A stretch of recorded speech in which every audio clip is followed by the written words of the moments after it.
Today is May the 3rd, and I have just finished my run. It's Saturday, and every week I'm going to just try to do a wrap up episode where I just sort of summarize the thoughts of this week and just put a nice little ribbon or bow on the end of the week. So we had the election this week.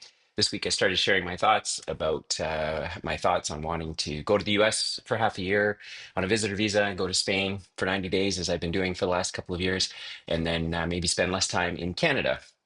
At first, I thought maybe that was because it was a financial decision, and then I ran the math and realized that from a tax perspective, certainly not a financial decision. It has more to do with just watching something that was great, like the city and the province that I'm in, become less great as it grows and tries to cater to the big base of needs that all the individual people have in our city and in our province and our country.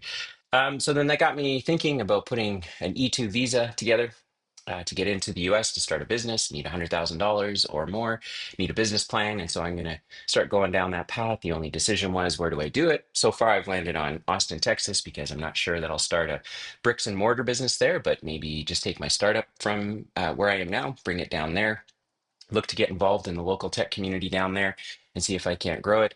And then over the course of this week, just had lots of interesting conversations with my pals, business owners, and there's sort of two big things that I thought about as I look to stabilize the business I have here in Calgary, build a really great team around what we're doing.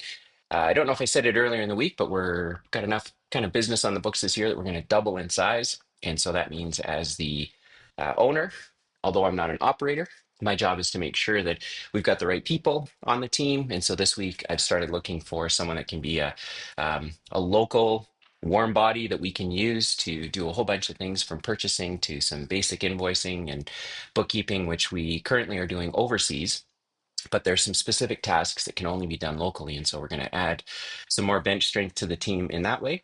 And we've growing our project management team too. And so I pulled out my old E-Myth book, which is a classic, of course. I haven't read it since I was a younger man. And looking to see, when you double in size, everyone just can't work harder. So as a business owner, I'm trying to make sure that I make the right decisions to get the right people in place to do the right work and not micromanage it, because then I may end up breaking it. But in the course of doing all of that, chatting with a friend of mine, there's this idea that maybe a recession is coming in Canada. I don't necessarily share that opinion, but he's working as if it does. And in their business, it's interesting. I have this theory that the top 20% of the market does 80% of the business, and 80% of the market does 20% of the business, and that leads to business just being very, very hard because margins are thin and so forth. And if you don't really understand how to run your business when times are bad, and you can only run your business when times are good, as an owner, I think you got to look really hard at yourself and go, okay, what hacks do I need?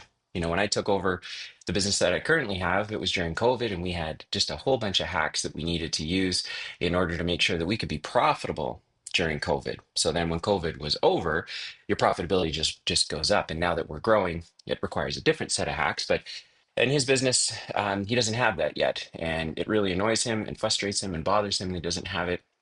And it just reminded me that we're not guaranteed stability ever in any aspects of our life. I'm married, 5 kids, a couple businesses.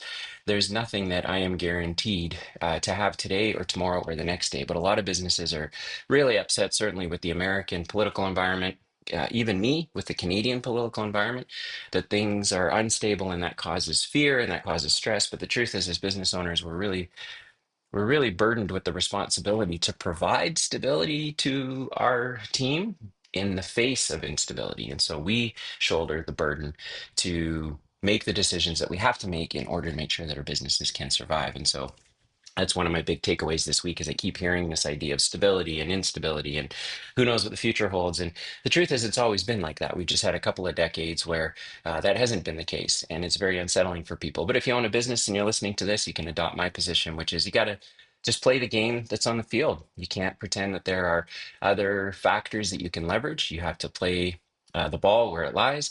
And that's the posture that I've adopted during this moment right now, as I look to decide, how am I going to take all this unbridled hope and ambition and put it somewhere where I think it could be productive. And I just not convinced that this is the best place for that. The probably, in my mind, I have this notion of an American dream. So I'm going to see if I can't chase it down, and I'm going to be vlogging and blogging and sharing my thoughts with you as I go through that. So anyway, if someone were to ask me today, am I going to stay or am I going to go? It is a 100%. I'm still working on going.